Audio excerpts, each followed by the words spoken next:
Coming up on Film World Community, I give a little bit of the direction that this show particularly is going to be going, as well as the rest of this season of Film World. We have a new segment called In the News, where we talk about filmmaking news, and there's a lot of cool things in there, such as new betas for software, new lenses, and stuff like that, so cannot wait for that. And then, of course, we have your guys' questions. So let's jump into this episode of Film World Community. Hey guys, it's me, your host, Micah Pendleton, and welcome to Film World Community. And there we go.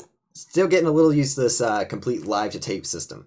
Okay, so let's go ahead and jump into our question for this episode. We only have one this time, and it comes from Ace the Dolphin Guy. He says, can you talk a little bit about your TV directing job next episode? Would love to know more. And he goes on a little bit there. Well, absolutely. Let's talk a little bit about it. Yeah, some of you may or may not know that I am a TV director as my day job. And what exactly does that entail? Well, I've actually got a couple of pictures to show you here. So let me pull these up. And now we are going to take a look at that computer view. All right. So, so my job kind of entails this. Actually, let's jump over. There we go. So this is mainly where a lot of my job comes in. It's in this room where we do most of our switching and everything. And it's basically, we switch cameras, we pull up graphics, we code the show, we're the guys behind the scenes who run the entire live show. But my job consists of other things as well, such as this, running cameras and lighting things and all that kind of stuff. That's one thing I've been able to do that I love when I'm at work, is I'm able to really show off a little bit with some lighting and stuff, which I'm really loving. I love lighting. But so that's been a whole lot of fun. And as you can see, setups like this, we do on location shows every once in a while, which is a whole lot of fun to do. We also do things like live events at games and all that kind of stuff, live things for businesses and everything. There's another view of our directing room, which is really, really cool room, green screening and all that kind of stuff. But yeah, even more, like this was from, some of you guys may know Hurricane Irma that came up through a while ago. We were kind of in that area, or we were in that area that was projected to be impacted, but luckily we weren't impacted too hard around here. But it was a pretty bad storm. But we went out for live shots on that, and it was the shots themselves were fun. The storm itself was not fun, but it was a long day that day. But yeah, and then also things like this, another location shoot. These, if you guys will notice, these lights right here, that is actually my softbox kit that, like, I reviewed in a past episode of Premiere Prep, and you guys have seen several times. I actually took them out for this live shoot just because I knew that they would really be great for the shoot, and they, sure enough, they ended up being great for this one. But I ran all the cameras for this shoot and brought out my lights and everything. That was a fun day. But so yeah, that's basically my job. So that's mostly what it entails. Most of it is directing it behind the scenes at that switcher and the board and all that kind of stuff. And then also there's also live shoots, and then running things as far as shows and syndication breaks and things like that. So I love my job. It's a whole lot of fun. Definitely a great place to gain a lot of experience and learn new things all the time. So I'm absolutely loving that. So thank you, Ace the Dolphin Guy, for that question. Now let's get into a couple of other things. So as I mentioned, we have a new segment in the show, and it's called In the News. So, in the news. So we do have a new beta for Lightworks 14.1. This is very exciting. Let me open up that computer view. And yeah, 14.1 is now available for download. Do keep in mind, it is a beta. It is a beta, so it's not going to be a official, complete, perfect release. It's not totally stable. As some of you may know, Lightworks is my preferred editor, and it's absolutely fantastic. But 14.1 has some nice improvements. And one of the things I am most excited about with some of these improvements is the fact that in version 14, they released a new UI. They basically said, we are changing this entire editor, and here's how the future of the editor is going.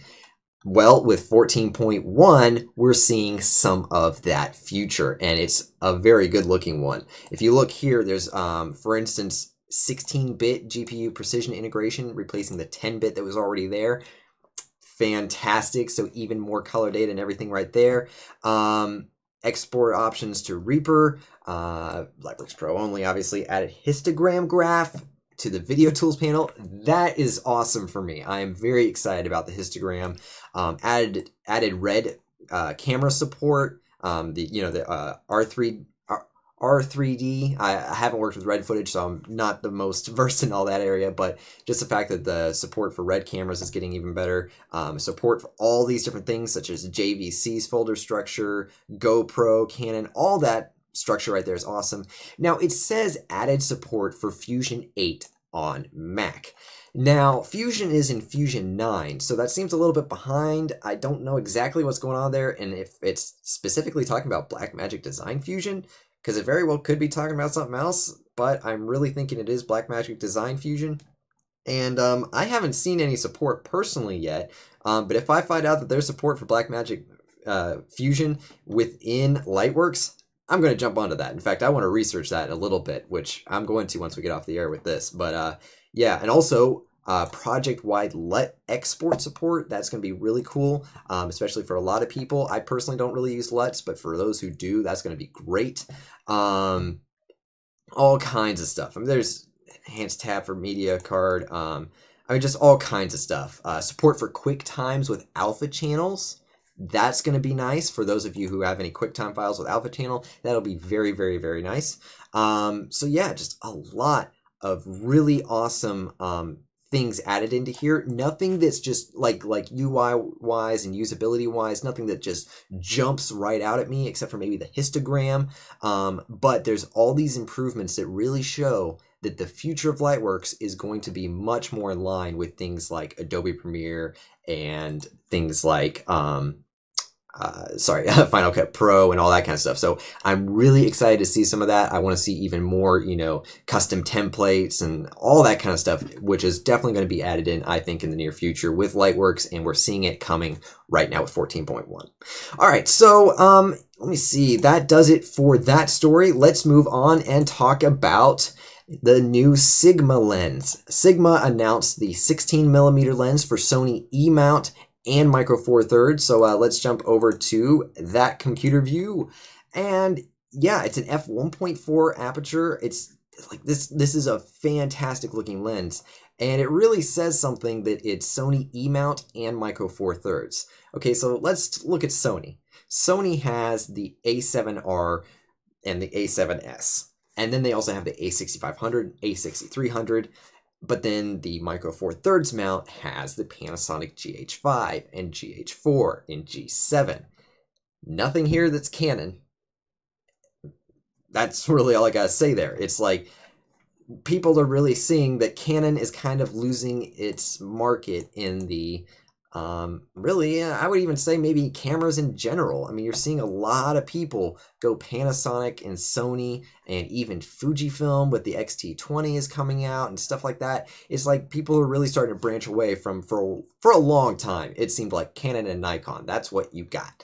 But nowadays, it's really great to be seeing the fact that these other manufacturers are becoming the dominant forms, and people are making these lenses for them and everything. So it's got a 9-blade diaphragm, which is going to be really cool, great for bokeh. Just this whole lens looks really, really good. So yeah, let me see, 16mm f1.4. All this stuff is great. Minimum aperture of 16. That's going to be pretty good. Like I have a Yashica 135mm, which is 22 aperture, I think it is. But yeah, just all this stuff. Filter size 67mm. It's not the most common. You're not going to find 67mm everywhere. 58 and 52, things like that are probably going to be your most common. But 67, that's a nice big one. So I'm really excited to see some of that. But for Micro Four Thirds and Sony E-mount. So that is just going to be great. It looks like a great lens. Sigma, of course, is known for making some really good lenses. But I don't necessarily think I saw anything as far as price goes. To be honest, I don't remember. Yeah, I don't see anything on price. It's probably going to be pretty expensive. I'm guessing this lens might be around $400 or $500 or so. so it's not going to be too bad, but it's not going to be, bottom of the market as far as price goes. But yeah, so that really does it for our new segment of In the News. I'm very excited to have started the segment, so let's get a little bit into that a little bit. What is in the news? So we're going to be talking about all kinds of filmmaking news, anything from software all the way up to things like the lens release, or just movies that are coming out, things that broke the box office, all kinds of records, things like that. It's going to be a whole lot of fun. I'm really excited to put this out there because it's really kind of a segment that I think is really lacking from the YouTube filmmaking community. You don't see anybody just doing just news on this stuff anymore, especially since, like say Indie News left and stuff like that. I mean, of course there are podcasts and people will randomly mention news, but this is a dedicated news segment. I am very much looking forward to doing this every episode. It's going to be a whole lot of fun. I'm going to keep an eye out on all the different places where I can find out news. And if you guys have any news, definitely submit it, and I'd love to share it on the show. There's just so much that can be done with this segment. I'm very, very excited for it. And this show, in general, as you know, we just changed the format to being live to tape, which will eventually be completely live. So you guys will be able to watch this show live, comment live, and I'll be answering questions live. That's going to be a whole lot of fun.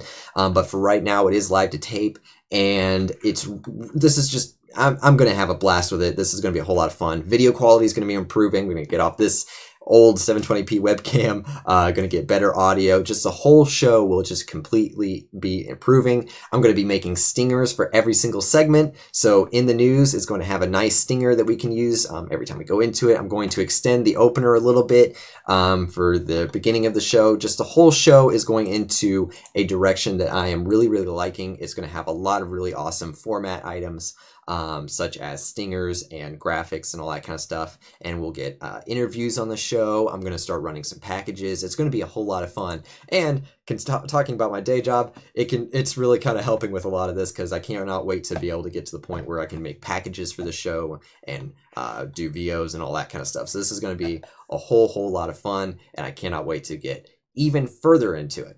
And as many of you may know, I am using OBS for this. So let me see if I can just pull this up here. We're going to go back to that computer view. So here I am using OBS for it. But yeah, there we go. And it's doing an absolutely fantastic job. I am still running at only 2.6% of my CPU. Of course, it's going up and down a little bit. And it's just doing absolutely fantastic. I cannot wait to get a better camera, microphone, all that kind of stuff. It's just going to be great. So yeah, that really wraps up this episode of Film World Community. There's not a whole lot to talk about this episode besides where things are going, but we do, real quick, Premiere Prep, we are going to be wrapping up Season 4, like we always do for Premiere Prep. Actually, I think there might have been one season where we didn't, but we end the season with our Filmmakers Christmas list, which will be coming on the first Friday, I think it will be, of December. I'm going to have to see there. It might end up being the second or third. Oh, and that's something else too. Sorry, I said Friday. Switching that around. It's going to now be Sundays is Premiere Prep release day. I know we didn't have an episode last week. I'm really sorry about that. This week we're going to have our rendering things in Blender. That should be a great episode, so that definitely still is coming. But just because of the way schedules have been changing around for me, we're going to have to go to Sundays being the Premiere Prep release day. So yeah, really looking forward to that. There's a whole lot more still coming from Premiere Prep until the end of the season. It's going to be a whole lot of fun. And then after that, we're going to have Season 5, which is going to be fantastic. Going to do some stuff there. And we just recently filmed a short film, which we'll talk more about next episode of Film World Community when I'm able to get a little bit more stuff together for you. But I filmed a short film with a bunch of friends and everything. It was a whole lot of fun to do. I'll give you guys some updates on that. But it means that there's going to be an action series for it, which will be a whole lot of fun. Haven't had action for a little while, but there will be a series for sure on this episode, or this short film. And we're gonna have interviews with the director. I was DP for the project, so we're gonna talk about the camera, the lenses used, everything. It's gonna be a whole lot of fun, so I cannot wait for that. That really wraps up this episode of Film World Community. Thank you guys so much for watching. Remember to live your life one frame at a time, and I will catch you next time.